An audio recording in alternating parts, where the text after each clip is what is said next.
السلام عليكم مع وصفة لينا كويزين. اليوم جبت لكم وصفة القرنون محشية هايلة وبنينة وبزاف خفيفة بنص درت عجج. شوفوا واش درت، خلينا نشوفوا المقادير وطريقة التحضير.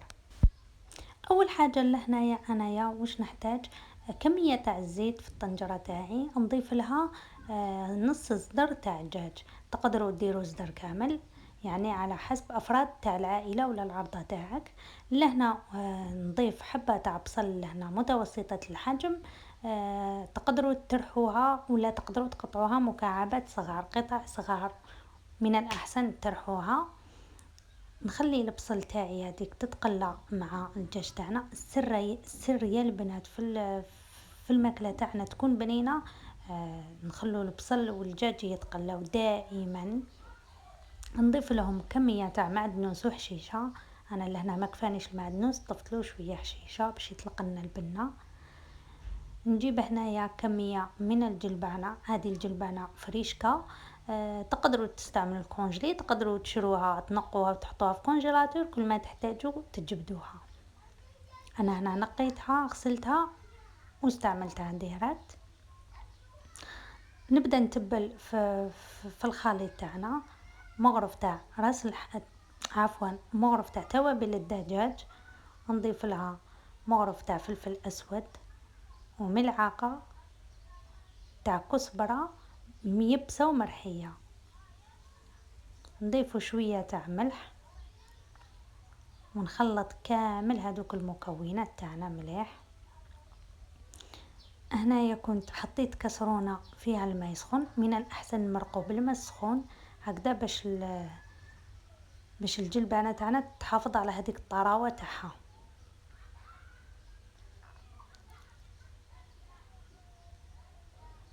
نمرقها ونغطي عليها ونخليها. نروحو نقوا القرنون تاعنا ونرجعو.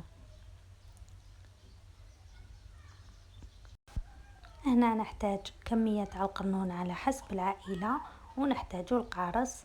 نبداو نقشرو هذاك القرنون تاعنا، ولازم يكون الموس هكا ماضي، ماشي اي موس، لازم يكون ماضي. انا يلا هنا الموس تاعي ماشي ماضي، هبلني نقو كامل هذوك القشور.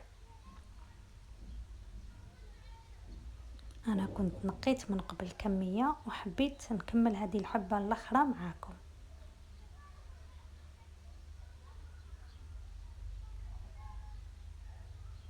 وقبل ما تبداو تقشروا القرنون حكوا ليديكم القارص هكا باش ما يولي لكمش كحوله.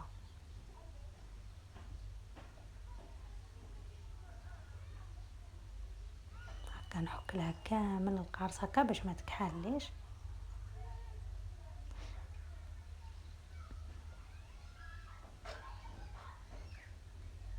نكمل نقي حبات تاع القرنون هذيا ونرجع لكم.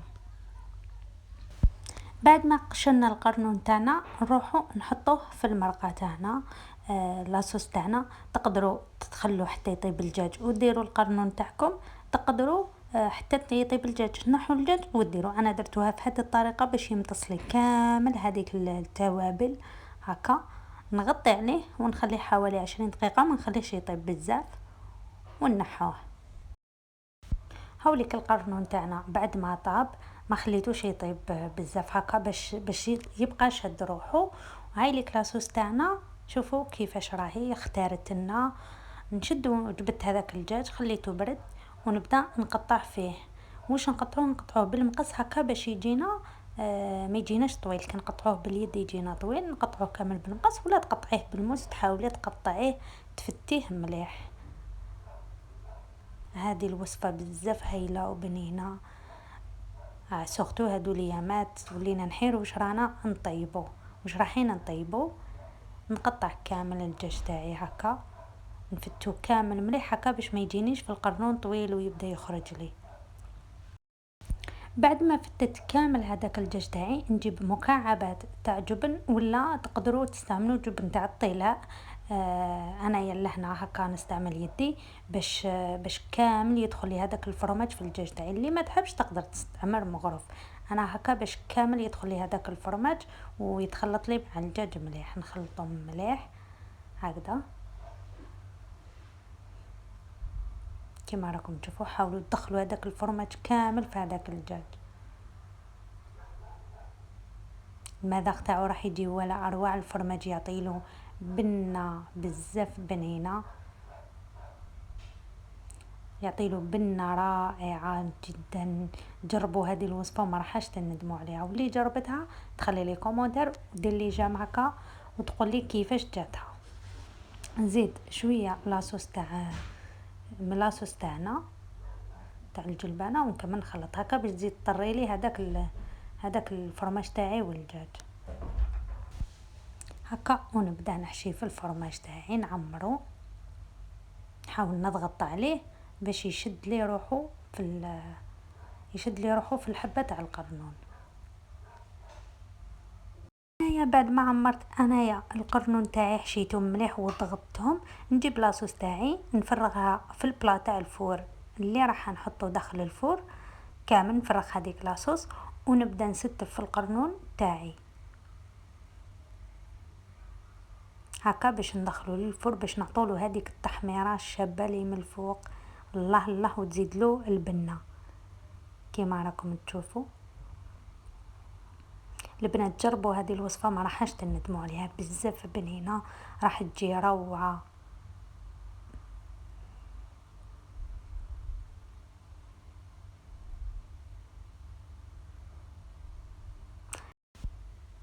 نزيدوا للقرنون تاعنا شويه تاع فرماج. استعملوا الفرماج اللي عندكم. انايا هنايا استعملت شيدار هكا باش يعطينا هذيك التحميره الشابه من الفوق. ندخلوه للفور على درجه 180، نشعلوا له من الفوق حتى يذوب الفرماج ويحمر لنا ونخرجوه. شوفوا البنات بنص درت دجاج واش درت طبق ما شاء الله هكا يشرفك في الطابله. الطري بزاف بنين وخفيف هكا وسهل. ان شاء الله يعجبكم. شوفوا الطراوه من الداخل.